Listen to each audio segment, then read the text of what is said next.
The Keir Starmer-led Labour government's plans for the sick and disabled are appalling and vile. The way most unemployed people are treated already is thoroughly disgusting, but this bunch of Blairite neoliberals want to force people with health problems and disabilities, including hidden disabilities, into work.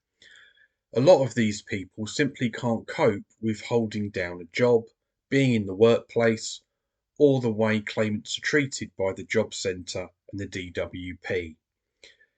These government plans are stupid and cruel, especially when put into practice, and they will do immense harm to vulnerable people and the working class that could easily result in many deaths, social murder, just as many have already been victims of the DWP and the previous Tory governments. Those in charge just don't care about poor and vulnerable people at all, or indeed ordinary people in general, and they see people and their lives as disposable.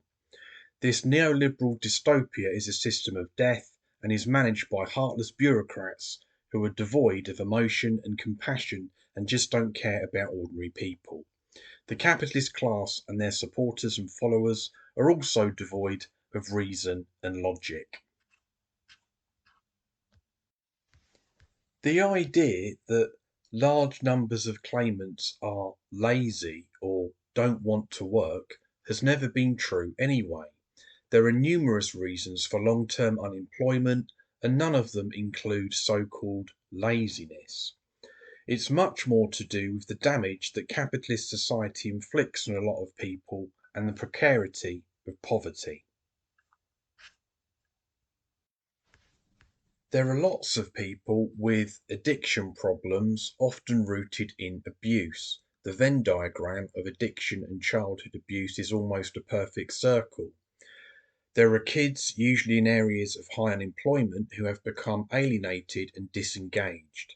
There are traumatized people in refuges and hostels, care leavers who have had awful childhood experiences, people who are homeless, people with criminal records that mean that they are unlikely to be offered a job, sometimes understandably.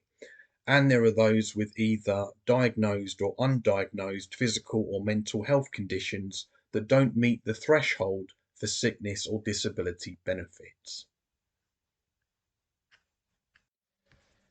As I've already said, there are those with physical and or mental health problems and hidden disabilities who cannot cope with being in the workplace and trying to hold down a job or having to deal with the job centre.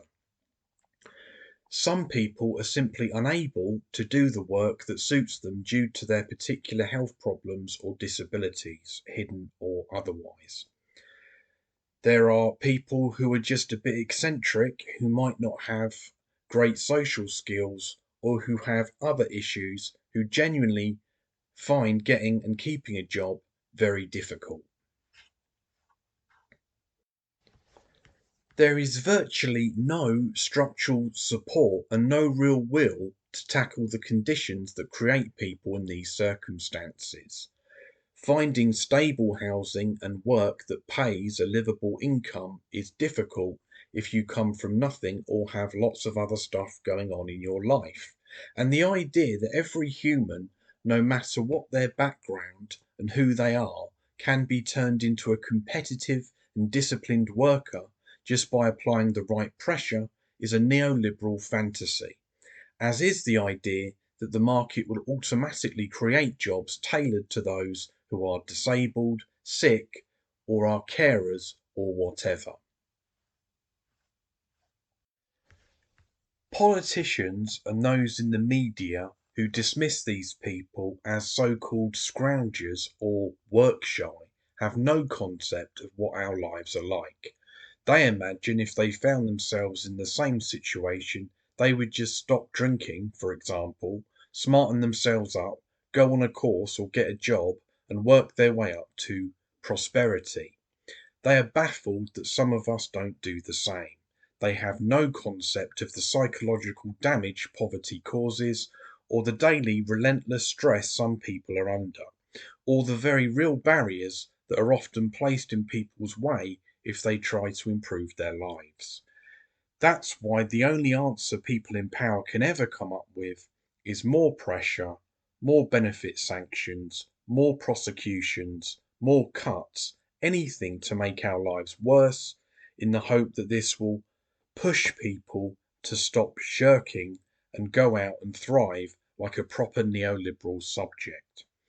In reality, those in power are demolishing people, and we have just seen an example of the social costs of that for everybody.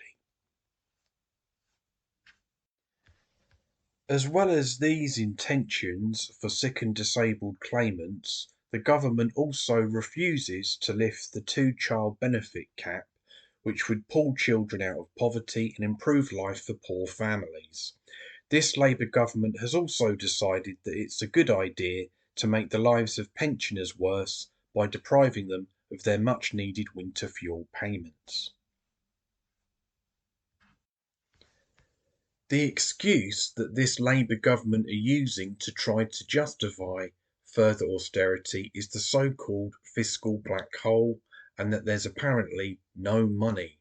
It's absolute nonsense. There is certainly plenty of money for the King, who will now get an extra £45 million per year of taxpayers' money. There is clearly also copious amounts of money for city bosses who get millions of pounds every year, and for the rich in general there is enormous amounts of money and resources as usual. It is clearly not them who will feel any pain. It is, as usual, the rich and their profit, well-being and lives of luxury, privilege and pleasure that is put before the interests of ordinary people, who are often lumbered with the burden of living pointless, difficult lives, and who suffer the cruel consequences of the class system. It is the nature of this system, capitalism, which is only there to serve the interests of the capitalist class, to the detriment of everyone and everything else, including happiness, decency, and life itself on this planet. This is why some people refuse to vote for anyone at all, and why they are angry. They see and experience themselves how this dystopian capitalist society has nothing good to offer them, and that it excludes and harms ordinary people, including those they love and care about. They know that this system does not represent them. They live in this neoliberal hellscape and are appalled by it and exploited and brutalised by it. I've said on this channel many times what I think we should do about it, so I won't repeat myself. All I can say is that the rage and disgust of ordinary people is 100% justified and understandable, and that all claimants, including the sick and disabled, and all ordinary people deserve understanding, empathy, compassion, and solidarity, and we all deserve an enjoyable, meaningful, and fulfilling life.